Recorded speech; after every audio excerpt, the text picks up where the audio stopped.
정중하고 일구이언을 하지 아니하고 술에 임박히지 아니하고 더러운 일을 탐하지 아니하고 깨끗한 양심의 믿음의 비밀을 가진 자라야 할지니. 아멘.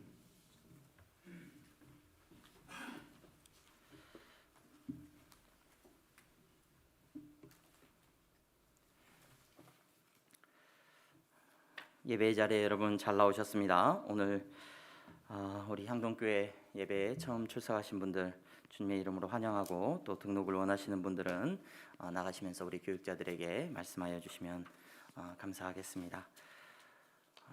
오늘 광고 말씀이 있습니다. 오늘 오후 2시 예배 1시 예배가 마쳐진 이후에는 권사회로 모입니다. 우리 권사님들께서는 참석하셔서 함께 인사하고 교제하는 시간 가지면 좋겠습니다. 예결산 위원 모임이 12월 1일 수요 예배 후에 모여지게 됩니다. 지난주로 이렇게 생각하셨던 분들도 계시는데 이번 주입니다. 이번 주 수요일 수요 예배 마친 후에 우리 예결산 위원들 모임을 갖도록 합니다. 안영준 장로님, 김춘호 권사님, 최옥환 권사님, 이근우 집사님, 신상희 권사님, 정점택 장로님 이렇게 참석을 해주시면 감사하겠습니다. 재직회가 예결산 위원 모임이 끝나고 다음 주 주일 각부 예배 후에 이렇게 재직회를 모이게 됩니다. 이 재직회 모임을 위해서도 기도해 주시고, 여러분 예배 후에 잠깐 우리가 긴 시간 동안 하지 못하지만 예결산 모임을 갖도록 하겠습니다. 참여해 주시면 감사하겠습니다. 2022년도 교회 재직 임명을 위해서 계속해서 기도해 주시고 믿음으로 동참해 주시면 감사하겠습니다. 지난 주 중에는 우리 이진영 권사님 이사를 하셨습니다. 향기 4로 37에서 저기 이쪽으로 들어가면 어디죠? 제가 옛날 지명은 잘 모르겠는데 옛날 지명으로 설명을 드리고 싶었는데, 남성구역? 양성구역? 옛날 양성구역 자리라고 합니다. 근데 그 자리 위쪽으로 건물을 지으셔서 이렇게 지금 들어가셨습니다. 이사를 하셨습니다. 축복하고 또 그곳에서 하나님께서 주시는 큰 기쁨을 누리기를 바랍니다. 그리고 지난주에 우리 전현정 집사님 교회에 등록하셨습니다. 호반 베르디움 4단지에 사시고 우리 향동교회에 등록하셔서 이제 신앙생활 함께 하시는데 믿음 안에서 아름다운 교제가 있기를 바랍니다. 교회 건축을 위해서 계속해서 기도해 주시는 것 감사합니다. 지금 교회 건축이 아름답게 잘 진행이 되어지고 있습니다. 영상이 준비됐습니까? 네, 영상 준비된 것 같은데 같이 틀어주세요.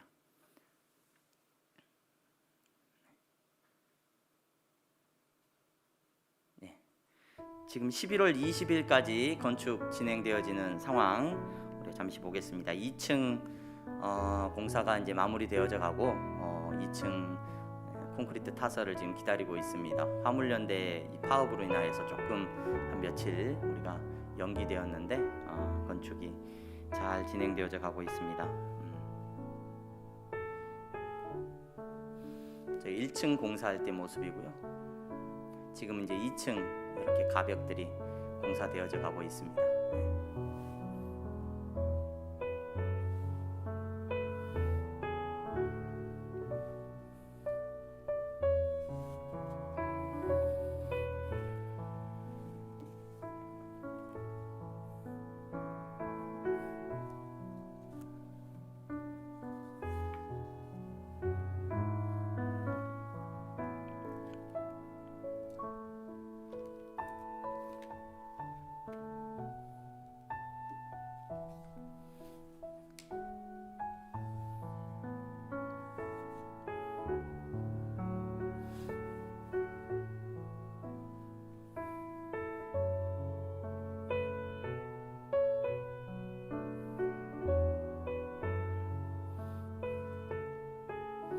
교회 공사는 다른 일반적인 건물하고 좀 다르고 구조나 이런 것들이 조금 더 복잡한 부분이 있어서 이렇게 좀 세심하게 공사가 진행되고 있습니다. 건물이 잘 튼튼하게 지어져 가고 있어서 하나님께 감사하고 잘 마무리될 때까지 여러분 기도로 함께 해주시면 감사하겠습니다. 네, 꺼주셔도 됩니다. 네, 우리 옆에 분들 보면서 인사 한번 하겠습니다. 잘 나오셨습니다. 잘 나오셨습니다. 네, 잘 나오셨습니다. 잘 나오셨습니다. 오늘 디모데전서 3장 8절에서 9절 말씀을 이어서 우리가 지난주는 추수감사주일 예배로 하나님 앞에 드렸고요. 지지난주에 우리가 디모데전서 3장 8절에서 9절의 말씀을 살피면서 은혜를 나누었었는데 오늘은 이어서 계속해서 이 말씀을 나누고자 합니다. 하품을 여러분 해보셨는지 모르겠어요. 하품을 안 해본 사람은 없겠죠? 하품을 저마다 합니다. 근데 이 하품을 하면 굉장히 재밌는 건 누군가가 하품을 하면 꼭 어떻게 됩니까? 따라하죠. 따라해요. 맞은편에서 누군가가 우리 아이들이 하품을 한다거나 또는 부모님이 하품을 하면 다른 사람이 하품을 하면 이렇게 따라서 하품을 하게 되는 그런 성향이 있습니다. 그걸 제가 이렇게 알아보니까 그걸 전염성 하품이라고 하더라고요. 전염성 하품이다. 왜 하품을 그렇게 할까? 사람만 하품을 그렇게 하는 게 아니라 동물들도 하품을 한대요. 그렇게 따라서 하품을 한다는 거예요. 이 현상을 심리학자들이나 연구하시는 분들이 말하는 걸 메아리 현상이다라고 이야기를 하더라고요. 메아리 현상이라는 건 자동으로 내 의지와는 상관없이 자동으로 다른 사람의 말을 따라하거나 또는 행동을 따라하는 것, 이걸 메아리 현상이다라고 말하는데 하품도 이 메아리 현상 가운데 하나다. 그래서 이게 어떤 신경학적인 어떤 이유가 뭐냐? 이거는 아직 밝혀지지는 않았다고 합니다. 근데 한 가지 나온 결론은 유대 관계가 깊을수록 아무 상관이 없는 사람보다는 아마 관계가 깊은 사람이 하품을 하면 나하고 친밀한 사람이 하품을 하면 하품을 따라하는 경향이 더 많다는 조사까지는 되어 있다. 이런 이야기들을 읽을 수 있었습니다. 제가 왜 하품을 이야기했느냐? 하반기에 들어서면서 제가 지금 이제 연말이 되면서 여러분들과 성령의 충만함과 부흥이라는 주제로 여러분들과 말씀을 계속해서 나누고 있다라고 말씀을 드렸어요. 여러분, 성령의 충만함과 부흥을 경험하게 되면 성령의 충만함과 내 삶에 내 영혼의 부흥의 역사가 일어나게 되면 매우 중요한 현상이 하나 나타나는데 그 현상이 뭐냐? 기쁨이라는 현상이 나타납니다. 기쁨이라는 현상. 그 기쁨이라고 하는 현상은 또 반드시 무엇을 일으키느냐? 오늘 메아리 현상이라고 제가 말씀을 드렸는데 하품만 따라하게 되는 것이 아니라 이 기쁨이라고 하는 현상은 우리 주변에 있는 많은 사람들에게 메아리 현상을 일으키게 되는 거예요. 이 기쁨이 나에게 보여지고 드러나게 되면 우리가 만나는 사람도 같이 기뻐하는 모습들이 반드시 보여지더라는 겁니다. 여러분, 성령님은 기쁨의 영이십니다. 성령님은 기쁨의 영이에요. 성령 충만한 사람이 우울해서 다니는 법이 없어요. 내 삶의 부흥의 역사를 경험하는 사람이 슬퍼하는 일은 없습니다. 예수 그리스도는 여러분 기쁨이 충만하셨어요. 예수님은 마지막 때를 살아가는, 제가 우리 교회 성도님들에게 늘 말씀드립니다. 마지막 때는 지금 2022년이 다가오는 22년이 마지막 때, 더 특별히 마지막 때가 아니라 예수님께서 부활하시고 다시 오실 예수님을 기다리는 이 모든 시간을 성도들은 마지막 때라고 이야기를 합니다. 이 마지막 때를 살아가는 성도들이, 아니 이 세상의 모든 사람들은 기쁨을 찾아서 헤매고 있습니다. 어디에 기쁜 일이 좀 없는가? 어디 좀 재밌는 일이 없는가? 어디 좀 웃을 일이 없는가? 사람들은 찾아 헤매고 있습니다. 여러분, 이 기쁨을 누리기가 정말 쉽지 않은 것 같아요. 뉴스를 들어도 무엇을 해도 이 기쁨을 우리가 누리면서 산다는 것 너무너무 어려운 일인 것 같습니다. 아니, 기쁨은 고사하고 저와 여러분들은 우울함이 어쩌면 더 익숙한지도 모르겠어요. 통계청에 어제 설교를 준비하면서 통계청 그 자료를 제가 검색을 하나 해봤어요. 우울증 환자들에 대한 수치를 검색을 해봤어요. 그랬더니 전체 인구의 약 20%는 우울증을 다 기본적으로 갖고 있어요. 우울증, 심리적으로 검사한 결과가. 근데 더 안타까운 것은 20대는 더 젊은 친구들이 우울증 수치가 더 높아. 30% 가까이 높아요. 예. 일반적으로 평균적으로 하면 약 한 20% 정도가 우울증이고 20대는 거의 30%가 우울증 성향을 다 갖고 있다. 어린이들도 기쁨을 못 누리고 삽니다. 요즘은.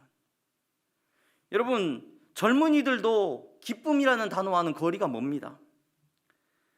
아버지가 돼도 엄마가 돼도 기쁨이라는 단어를 누리고 살아가는 것이 얼마나 힘이 든지 모르겠습니다. 여러분, 최근에 얼마나 재미있게 웃어본 일이 얼마나 되셨습니까? 얼마나 기쁨으로 여러분 하루가 시작되는 것을 경험해 보셨습니까? 교회 다니는 성도는, 예수님 믿는 사람들은 또 어떻습니까? 예수님을 믿고 교회 다니고 신앙생활 하는 분들은 명령처럼 어떻게 말을 하고 있어요? 성경이 항상 기뻐하라 이렇게 말을 하고 있어요. 항상 기뻐하라. 그래, 그러면은 교회 다니는 사람들은 조금 더 기뻐하고 즐거울 일이 많은가 보다. 세상 사람들이 말을 합니다. 아우, 교회 다니는 사람 무슨 재미로 살아요? 아우, 교회 다니는 거 하나도 재미없어 보여요. 근데 그 말이 비수처럼 꽂혀요. 교회 다니는 사람이라고 해서 우울증 환자의 수치가 더 낮느냐? 제가 볼 때는 절대 그렇지가 않아요. 교회 다니는 성도라고 더 우울증 환자가 없느냐? 안 그렇더라고요. 교회 다니는 사람이라고 더 기뻐하고 더 즐거워하느냐? 여러분, 더 우울한 것 같아요. 교회 나오면은 맨날 뭐 하라 그래요? 재밌는 이야기를 들려주는 게 아니라 회개하라 그러고, 그렇죠? 교회 가면은 굉장히 죄인이라 그러고 잘못했다 그러고,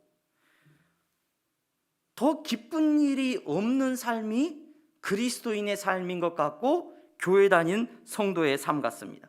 그래서 신앙생활 하면서 기쁨을 잘 유지하려면 너무 빠지지 마. 너무 빠지지 마. 그래서 적당하게 교회 다니는 게 중요한 것 같아요. 적당하게 신앙생활 하는 것이 내 정신 건강에 좋고 내 삶의 기쁨을 유지하는 데 좋은 것 같아요. 오늘 저는 이 본문에 나와 있는 디모데전서 3장 8절에서 9절 말씀을 통하여서 여러분들과 세상에서 말하는 이 기쁨의 주제에 대해서 한번 생각을 해보려고 합니다. 디모데전서 3장 8절에서 9절 이후의 말씀은 집사님들을 세울 때 어떤 기준으로 세워야 되는지에 대해서 이야기를 했어요. 근데 이 집사님들이 세워질 때 가장 큰 전제가 뭐였느냐? 성령의 충만함을 누리는 사람이어야 해요. 그렇죠? 성령이 충만하고 하나님의 지혜가, 예수 그리스도의 지혜가 그 안에 충만한 사람이 집사님으로 세워질 자격이 있다라고 말씀을 드렸어요. 그 집사님으로 세워지는 사람들을 통하여서 교회가 부흥을 하고 내 자신이, 모든 사람들이 부흥을 경험하게 되는 것을 우리는 볼 수 있었다라고 말씀을 드렸습니다. 여러분, 지난번에 제가 설교를 하면서 이 집사님의 자격에 대해서 제가 관계 속에서 그분들은 정중합니다. 성령 안에서 행하는 사람들은 그의 태도가 원수에게마저도 정중합니다. 원수마저도 안아줄 수 있는 삶의 모습을 보이고 있습니다 라고 이야기를 나누었습니다. 또 한 가지, 그의 입술이 하나님을 찬양하는 입술이기 때문에 그의 입술이 세상을 욕하고 하나님 앞에서 거짓을 말하고 그의 입술이 한 입으로 두 말하는 어리석은 입술을 가지지 않았습니다 라고 우리가 말씀을 나누었습니다. 여러분, 오늘 우리가 읽은 이 본문을 통하여서 그 다음 본문에 뭐라고 기록이 되어 있냐면, 읽어보시기 바랍니다. 같이 읽겠습니다. 시작. 술에 임박히지 아니하고 더러운 일을 탐하지 아니하고. 그리스도인이 되는 것, 예수님 믿는 사람이 되는 것, 왜 더 특별히 재미없느냐? 왜 재미없고 기쁨이 없느냐? 오늘 이 본문이 유난히 거슬리는 분들이 많이 있을 줄로 알아요. 여러분, 집사님의 자격이 되고 교회 다니게 되면 뭐 해야 된다라고 말을 하고 있냐면, 술에 임박히지 아니하고 더러운 일을 탐하지 않아야 됩니다 라고 말을 해요. 술에 임박히지 아니하다, 술에 임박히다라는 표현은 원어적인 어떤 직역을 하면, 우리말로 어느 정도 의역이 된 표현인데, 직역을 하면 많은 술에 탐닉하다, 그러니까 많은 술을 탐닉하다, 많은 술을 매일 추구하는 삶, 이것을 술에 임박히다라고 표현을 하고 있습니다. 특별히 대한민국 사회에서 이 교회 다니시는 분들에게 이 술은 굉장히 거슬리는 주제 가운데 하나예요. 목사님, 술 마셔야 됩니까? 마셔도 됩니까? 안 마셔야 됩니까? 여러분, 복음 안에서 모든 것은 자유합니다. 이건 진리입니다. 여러분, 술 마신다고 지옥 가지 않아요. 그건 분명해요. 그런데 여러분, 뭐 술 마신다고 지옥 가는 것도 아니고, 뭐 담배 피우면 천국 못 갑니까? 담배 피운다고 지옥 가는 거 아니에요. 저와 여러분들의 구원의 기준은 예수 그리스도예요. 예수님 믿는 사람이 구원받습니다. 술 안 마셔도 예수님 안 믿으면 구원하고 상관없어요, 여러분. 그렇죠? 이건 분명한 사실입니다. 그런데 그래서 오늘 이 본문을 보면서 어떤 분들에게 목사님 보세요, 이 본문에 보니까 성경에 어디 술 마시지 말라 그랬습니까? 술에 임박히지 말라 그랬죠. 그러니까 술에 거의 중독되지 않고 그냥 적당히 즐기는 것 괜찮습니다. 네, 괜찮습니다. 그거 구원과 상관없습니다. 그러나 여러분, 오늘 이 말씀을 단순히 술에 임박히지 말라라는 이 말씀으로만 저와 여러분들이 바라볼 것이 아니라 기쁨이라는 주제 안에서 저와 여러분들이 바라볼 수 있어야 됩니다. 사도 바울이 무엇을 이야기하고 있는 것인가? 오늘 성경이 무엇을 이야기하고 있는가? 적어도 예수 그리스도 안에서 집사님으로, 아니 성령의 충만함을 누리고 살아가는 사람들의 기쁨은 절대로 술이 주는 기쁨을 추구하면서 살아가는 인생이 되어서는 안 된다는 것을 오늘 성경이 말하고 있다는 거예요. 세상이 주는 즐거움, 술이 주는 즐거움에 취해서 그것이 내 삶이 추구하는 기쁨의 원천이 되어서는 안 된다는 것을 성경은 분명히 말해주고 있다는 거예요. 술뿐만이 아닙니다. 목사님, 그럼 담배는요? 성경에 담배가 안 나왔어요. 담배는 어떡합니까? 왜 교회에서 담배를 안 피웁니까? 제가 좋아하는 그 영국의 유명한 목사님이 한 분 계시는데, 그 스펄전 목사님이라는 목사님이 계셔요. 그 목사님은 설교 준비하면서 파이프 담배를 피우면서 설교 준비를 했어요.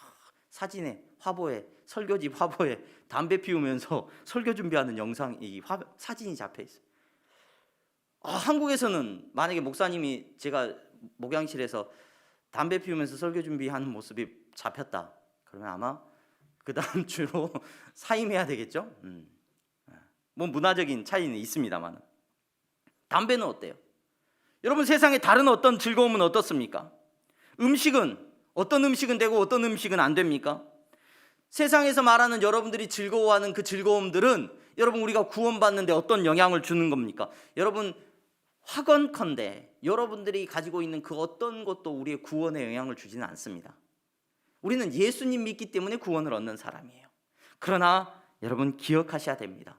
모든 것을 해도 자유롭습니다. 그러나 성령 안에 거하는 성도는, 성령님께서 구원받은 사람으로 구원하신 성도는 기쁨이 다르다는 것을 기억하시는 저와 여러분들이 될 수 있기를 바랍니다. 내가 그것들을 즐기고 있는 것은 어쩌면 반증하고 있는 거예요. 내가 어떤 사람이라는 것을. 나는 그게 즐거워요. 뭘 반증해 주는 거예요? 예수 믿으면 구원받는다는 것은 분명한데 그 믿음이 나에게 없다는 것을 반증하고 있다는 것을 기억하셔야 됩니다. 술 마셔서 세상의 즐거움을 즐겨서 구원을 못 받는 게 아니라 여러분 안에 성령님이 없기 때문에 그러한 즐거움을 여전히 탐닉하는 사람들이 되어 있다는 것을 어쩌면 더 심각한 문제로 저와 여러분들은 볼 수 있어야 됩니다. 제가 술에 대해서, 술이 주는 기쁨에 대해서 더 리얼하게 말씀을 드리고 싶은데, 사실 저는 그런 환경에서 자라지 못하다 보니까 술을 마실 수 있는 기회가 없었던 것 같아요. 기회가 있었으면 마셨겠는데, 여러분들 가운데 뭐 그런 즐거움들을 아시는 분도 계실 것이고, 그게 아니라 다른 즐거움 가운데서 여러분 살아가는 분들도 계실 거예요. 여러분, 그 즐거움이, 그 기쁨이 나에게 어떤 것인가 한번 물어볼 수 있는 지혜가 있기를 소망합니다. 오늘 성경은 또 뭐라고 말을 하고 있느냐? 바울은 집사님 될 사람들은 성령의 충만함을 입은 사람들의 증거는 또 한 가지가 있는데 더러운 이의를 탐하지 않는다, 이렇게 말을 해요. 더러운 이의를. 더러운 이의라는 말은 뭐 더러운 이익, 깨끗하지 못한 이익을 추구하는 삶이 아니라는 거예요. 그것이 그 사람의 기쁨이 아니라는 겁니다. 세상의 물질을 모으는데 우리가 살아가면서 먹을 것이 필요하고 입을 것도 필요하고 거할 것도 필요합니다. 땀 흘려 수고하고 애쓰면서 하나님께서 주시는 것들을 우리가 수확하여 거둡니다. 그러나 그것을 금하는 것이 아니라 오늘 성경은 말을 합니다. 돈이 나에게 주는 기쁨이 너무 커요. 그래서 그 돈을 벌기 위해서, 그 이익을 탐하기 위해서 여러분 양심마저도 잊어버리고 무엇이 옳은지에 대한 생각도 하지 않고 그저 눈앞의 이익을 탐하는 것, 돈을 버는 것이 기쁨이에요. 돈이 가져다 주는 즐거움에 취해서 살아요. 여러분, 이러한 삶을 살아가는 것. 그래서 우리는 그런 말 좋아해요. 개처럼 벌어서 뭐처럼 쓴다? 개처럼 벌어서 정승처럼 쓴다. 우리의 마치 막 그런 마음의 신념처럼 갖고 있어요. 여러분, 집사님이 되셔야 되는 분들, 성령의 충만함을 누리는 사람들의 삶의 모습은 절대로 개처럼 벌어서 정승처럼 쓴다가 로고가 될 수 없어요. 여러분, 이 세상에 이익을 탐하는 것이 우리의 기쁨이 될 수 없다는 것을 저와 여러분들이 이 본문을 통해서 다시 한번 생각해 봐야 됩니다. 세상은 기쁨을 찾으려고 혈안이 되어 있습니다. 그래서 술로도 안 되죠. 이제 술이 줄 수 있는 쾌락이 한계가 있어요. 그러면 사람들은 이제 약물에 의지합니다. 약물 중독자들이 얼마나 많은지 모릅니다. 여러분, 잘못된 성적인 쾌락을 찾아서 헤매는 사람들이 얼마나 많은지 모릅니다. 결혼이 아닌 다른 곳에서의 쾌락을 찾아서 그것이 주는 기쁨으로 취해서 살고 싶어 합니다. 도박도, 게임도, 오락도, 세상이 주는 어떤 즐거움, 그것을 찾아서 헤매는 인생이, 그것들이 주는 기쁨에 취해서 살아가는 사람이 성령 충만한 사람이 될 수 없다는 거예요. 세상은 그것들을 즐거워합니다. 여러분, 이런 것들을 추구하게 되면, 이런 것들이 사람의 마음에 기쁨이 되어진 사람들은 양심이 무뎌진다라고 말을 하거든요. 양심이 무뎌져요. 여러분, 돈이 나의 기쁨이기 때문에 양심은, 하나님이 주신 거룩한 양심은 나에게 있어서 불편해져요. 불편해요. 기쁨을 추구하는 사람의 공통적인 특징은 하나님이 주신 거룩한 양심이 무뎌져 있어요.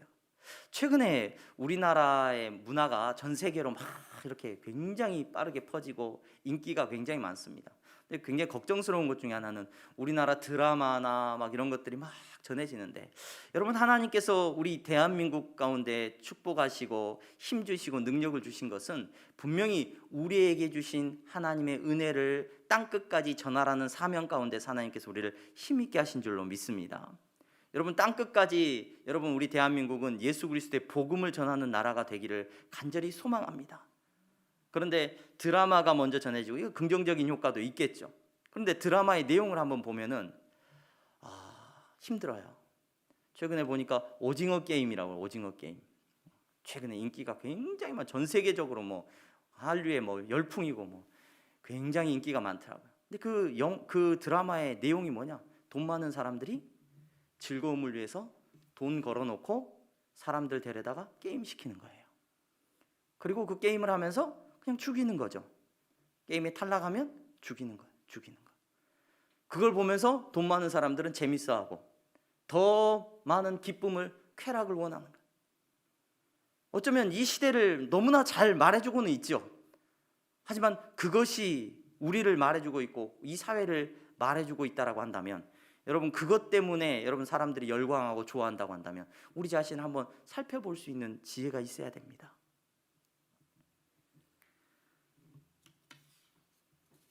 교회 다니는 사람들에게 이제 물어봅니다. 세상의 사람들이, 그렇게 양심을 던져버리고 기쁨을 추구하는 사람들이 교회 다니는 사람들에게 뭐라고 물어봅니까? 당신들은 무슨 재미로 삽니까? 당신은 무슨 재미로 하루를 살아가고 있습니까? 당신은 무엇 때문에, 어떤 재미로 날마다의 삶을 살아가고 있습니까? 저도 여러분들에게 묻고 싶습니다.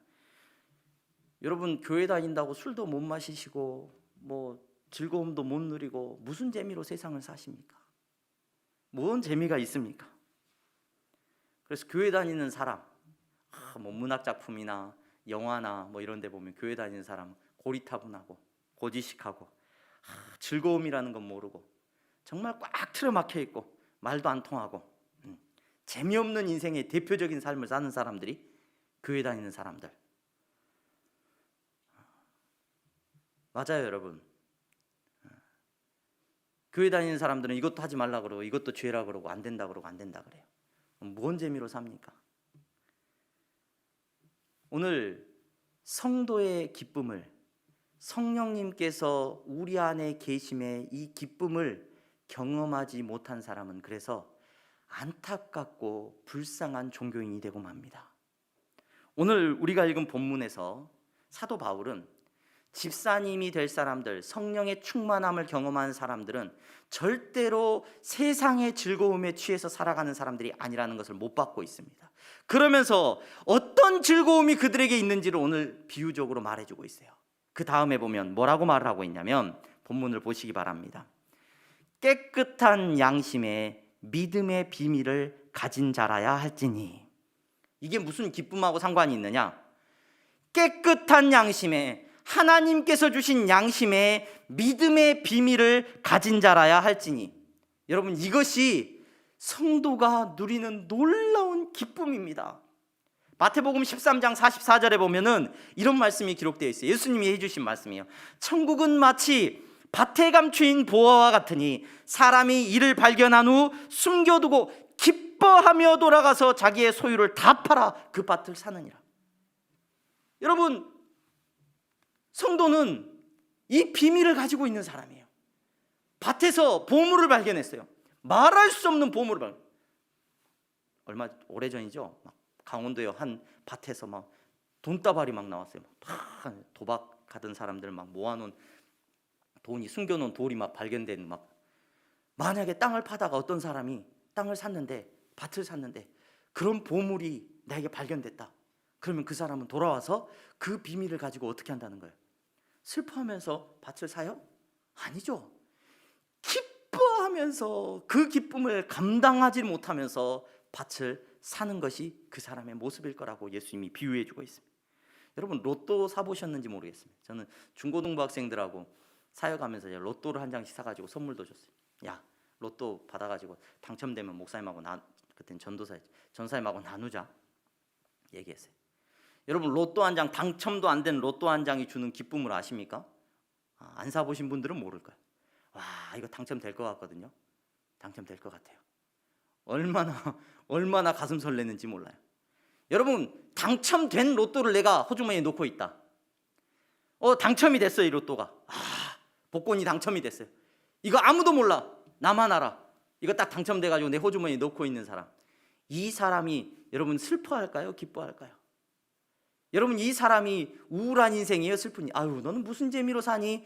그 사람이 속으로 웃을 거예요. 그래, 그렇게 웃어라. 성탄절이 다가옵니다. 성탄절이 다가와요. 12월 달이 되면 옛날에는 뭐 캐롤도 좀 들리고 말이지, 뭐 성탄절 분위기도 나고 막 그랬는데 요즘은 그런 것도 없고. 여러분, 예수 믿는 사람들은 그런 환경과 상관없이 이 성탄은 기쁨의 성탄인 줄로 믿으시기 바랍니다. 누가복음 2장 10절에서 11절 보면 그때 목자들에게 천사들이 찾아와서 말합니다. 천사가 이르되 무서워하지 말라. 보라, 내가 온 백성에게 미칠 큰 기쁨의 좋은 소식을 너희에게 전하노라.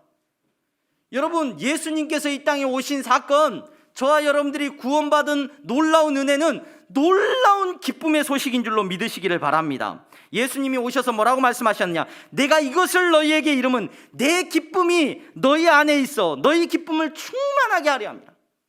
성도는, 성령의 충만함을 경험한 성도는 여러분 그 기쁨이 넘쳐나는 사람이에요.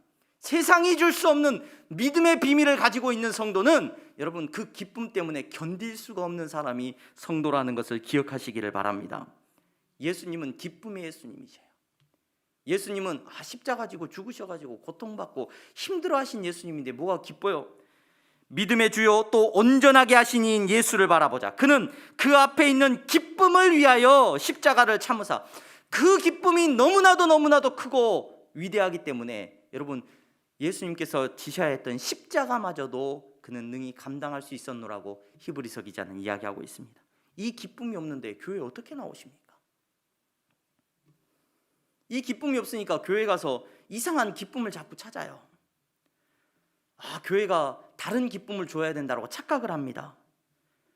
교회 갔더니 다른 기쁨을 줘요. 옛날에는 교회가 기쁨을 많이 줬죠. 교회 가면 먹을 것도 못 먹던 시대에 먹을 것도 과자도 주고, 성탄절이 되면 뭐 공연도 하고, 세상 재밌고 기쁨을 줘요. 교회 가면 저희 권사님들 세대에 보면은 주로 형제가 몇이나 되셔요? 그러면은 형제가 몇 명이냐 그러면 6명, 7명, 8명, 8명의 다섯째, 막내 있는지도 몰라요, 집에서. 네. 그런 존재였는데 교회 가면 인정받고 존중해주고 사랑해주고 하니까 교회 갑니다. 그것이 하나님께서 부르신 놀라운 통로였겠죠. 그런데 여러분, 요즘은 어때요? 교회가 좋습니까? 세상이 더 좋습니까? 세상이 더 화려하고 더 재밌습니다. 세상이 주는 기쁨이 더 큽니다. 교회 안 옵니다. 성탄절이라고 교회 안 오고, 성탄절이라고 젊은이들이 교회 와서 이렇게 하는 게 아니라, 성탄절날 세상에 나가서 더 재밌는데 얼마나 더 좋아하는 데가 많은지 모릅니다. 여러분, 교회는 기쁨을 주는 곳이죠. 하지만 여러분, 교회에서 엉뚱한 기쁨을 얻으려고 착각하지 마시기 바랍니다. 교회 가가지고 내가 인정받고 내가 높아지는 것, 이것이 나의 기쁨이다. 교회 갔더니 뭐가 좋고 뭐가 화려하고, 여러분, 그런 것 없습니다. 교회는 믿음의 비밀을, 기쁨을 소유한 사람들이 모이는 곳인 줄로 믿으시기를 바랍니다. 이 기쁨이 전염되는 곳이에요. 이 기쁨이 메아리처럼 흘러넘치는 곳이 여러분 교회임을 기억하시기를 바랍니다. 여러분, 그래서 교회에 나오는 성도의 섬김은, 헌신은, 섬김과 헌신이 왜 기뻐요? 그 안에 여러분 믿음의 비밀이 있기 때문에 섬김도 헌신도 기쁨이 되는 줄로 믿으시기를 바랍니다. 내가 심지어 무시를 당해도요, 여러분, 내 안에 이 믿음의 비밀 때문에 기쁜 거예요. 내게 주신 하나님의 놀라운 비밀 때문에 여러분 기쁨을 누린다는 것을 기억하시기를 바랍니다. 집사님으로 세워져야 될 사람은 이 기쁨이 있어야 됩니다. 사도 바울이 말하는 거예요. 여러분, 술 마시는 게 더 즐겁고, 여러분 담배 피우는 게 더 즐겁고, 내 돈 모으는 게 더 즐거운 사람이 어떻게 여러분 구원받은 하나님 나라의 백성일 수 있겠냐는 질문 앞에서 저와 여러분들은 물어보셔야 돼요. 놀러 다니는 것이 기쁜 사람이 어떻게 하나님 앞에서 헌신하고 봉사할 수 있겠습니까? 어떻게 부흥을 경험할 수 있겠습니까? 예전에 너무나도 잘 알려진 우화가 하나 있죠. 그 우화가 톨스토이 참회록이라는 그 책. 최근에는 제가 그 참회록이라는 책을 아주 옛날에 읽었었는데, 최근에 보니까 예쁘게 이렇게 다져져 가지고 그 책 제목이 바뀌어 가지고 나왔더라고요. 근데 그 인생론이라고도 하고, 최근에는 책 제목이 바뀌어서 새로운 판본이 나왔던데, 제가 그걸 주문하려다가 아직 주문은 못했는데, 인생 독본이라는 제목으로 이렇게 그 톨스토이가 우화들이나 재밌는 글들이나 이런 것들을 모아놓은 책이 있어요. 근데 너무나 여러분 잘 아시는 내용이에요. 야, 인생이라는 게 뭐냐 생각해 보니까 이런 것 같더라. 톨스토이가 그런 우화를 적어놨어요. 나그네가 길을 가다가 갑자기 맹수를 만났어요. 막 뒤에서 쫓아옵니다. 급히 도망을 갔습니다. 낭떠러지가 자기 앞을 가로막고 있는데, 그래서 낭떠러지에서 이게 도망을 쳐야 되니까 밑으로 내려가는 줄을 잡고 내려갑니다. 내려가다가 낭떠러지에서 이제 가지에 매달려 가고 있어요. 이제 떨어지면 죽어요. 근데 맹수가 위에서 오니까 피하기 위해서 매달려 있습니다. 근데 거기서 끝난 게 아니라 보니까 힘들어하고 이렇게 낭떠러지 매달려 있는데, 옆에를 보니까 뭐가 있어요? 꿀이 있어요. 꿀이. 그 꿀을 보면서 먹으면서, 야, 맛있다, 달다, 이게 인생 같다, 이게 인생 같다. 물론 자세하게 설명이 더 길게 되어져 있는 우화입니다만은 기본적인 내용은 그거예요. 그래서 곧 또 보니까 이 나무, 자기가 줄에 매달려 있고 나뭇가지에 매달려 있는데, 보니까 그 나뭇가지를 또 쥐들이 쏠고 있더라는 거예요. 흰쥐, 까만쥐. 이게 상징적으로 밤과 낮이 왔다 갔다 하면서 막 쏠고 있더라는 거예요. 나뭇가지를. 언젠가 곧 있으면 나뭇가지 이제 떨어질 거예요. 내가 떨어져서 죽든지 올라가면 맹수한테 죽든지. 내 옆에는 뭐가 있다고요? 꿀이 있어가지고, 야, 꿀을 찍어 먹으면서, 야, 맛있다. 세상이 주는 기쁨에, 여러분, 세상은 그러한 기쁨에 술 한 잔 마시고 기뻐하는 것에, 좋은 곳에 여행 다니면서 기뻐하는 그런 즐거움에 여러분 취해서 살아가고 있는 세상입니다. 그 세상이 묻습니다. 교회 다니는 너희는 무슨 기쁨으로 사니? 야, 주일날마다 놀러 다니고 캠핑 다니고 재미있게 인생을 살아야지. 너 뭐하는 재미로 사니? 여러분, 저와 여러분들은 구원받은 기쁨을, 비밀을 가진 사람들인 줄로 믿으시기를 바랍니다. 거기에 매달려 가지고 꿀 찍어 먹으면서 행복하다는 사람들이 아니라 저와 여러분들은 하나님께서 구원해 주셔서 그곳에서 벗어나서 여러분 우리의 생명을, 우리의 참된 기쁨을 사람들에게 이야기할 수 있는 성도인 줄로 믿으시기를 바랍니다. 그래서 교회는 찬양하는 곳이고요, 교회는 기쁜 곳입니다. 모이는 곳이 초라할지 모르고 여러분 교회가 아무것도 여러분들에게 주지 못한다고 할지라도 여러분들의 헌신과 수고만이 있고 십자가를 지고 가야 되는 안타까운 모습들이 혹 우리에게 보여진다고 할지라도 그러한 성도조차도 여러분 항상 기뻐하라는 이 말씀이 내 능력이 된다는 것을 저와 여러분들이 기억하시기를 바랍니다. 교회는 기뻐하는 사람들이 여러분 모이는 곳이에요. 교회는 여러분 찬양하는 사람들이 모이는 곳입니다. 교회는 행복해야 되고 교회는 기뻐해야 되는 곳인 줄로 믿으시기를 바랍니다. 저와 여러분들에게 하나님께서 그 놀라운 기쁨을 회복시켜 주시기를 주님의 이름으로 축원합니다. 기도하겠습니다. 거룩하신 하나님 감사합니다. 사랑하는 성도들, 이 시간 하나님 앞에 예배드리고 있습니다. 하나님, 이 예배 가운데 저들의 기쁨이 회복되게 하여 주시옵소서. 날 구원하신 예수님, 그분을 만나고 그분을 내 삶의 비밀로 간직하고 누구를 만나든지 무엇을 하든지 어떤 삶의 모습이든지 그 누구보다도 기뻐하고 감사하는 인생 되게 하시니 감사합니다. 아버지 하나님, 이 기쁨을 빼앗기지 않게 하여 주시옵소서. 예수 그리스도의 이름으로 기도하옵나이다. 아멘. 우리 다 함께 찬송가 213장 부르시면서 준비하신 예물 하나님 앞에 드리겠습니다.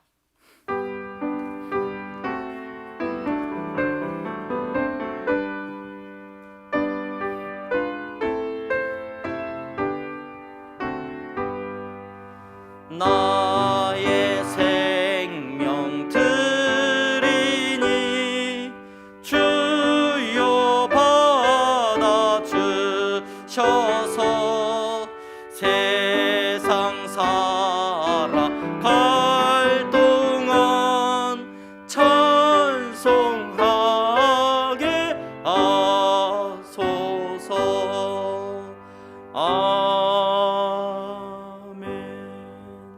하나님 감사합니다. 사랑하는 성도들, 이 시간 하나님 앞에 기쁨으로 예배드리게 하시고 기쁨으로 예물을 구별하여 드리게 하시니 감사합니다. 11조의 예물을, 감사의 예물을 저들이 기쁨으로 드리게 하시니 주님 감사합니다. 돈이 저들에게 기쁨이 되지 않게 하시니 주님 감사합니다. 이 믿음을 주님이 보셨사오니 주님 저들을 주님의 축복의 통로로 마음껏 사용하여 주시옵소서.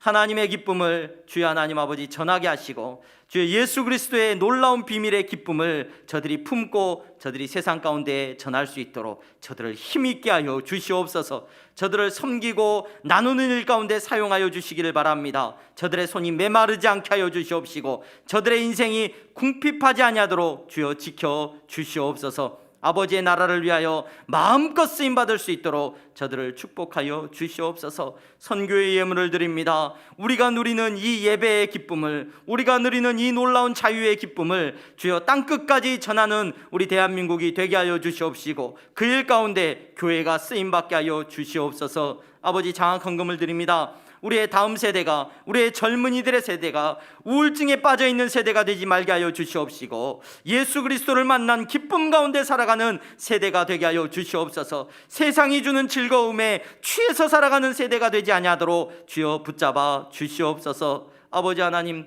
건축헌금을 드립니다. 아름다운 예배당이 세워지기를 원합니다. 아버지 하나님, 예배당이 세워지는 것이 성도들에게 기쁨이 되기를 원합니다. 이 예배당을 통하여서 우리 예수님과 날마다 더 가까워지는 역사가 일어나게 하여 주시옵소서. 아버지 하나님, 드릴 것 없어 가난한 심령으로 주님 앞에 나온 성도 있습니까?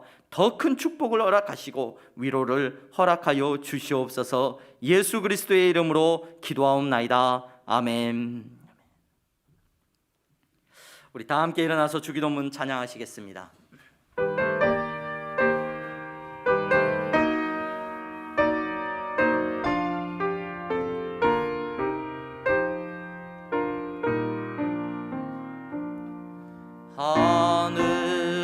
하늘에 계신 아버지 이름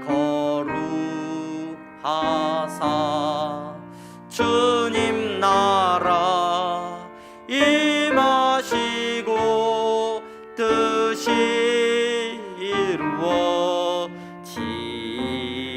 이루어지다. 일용할 양식 주시고 우리들의 큰 죄 다 용서하옵시고 또 시험에 들게 마시고 악에서 구원하소서. 내게 주의 나라 주의 권세 주의 영광 영원히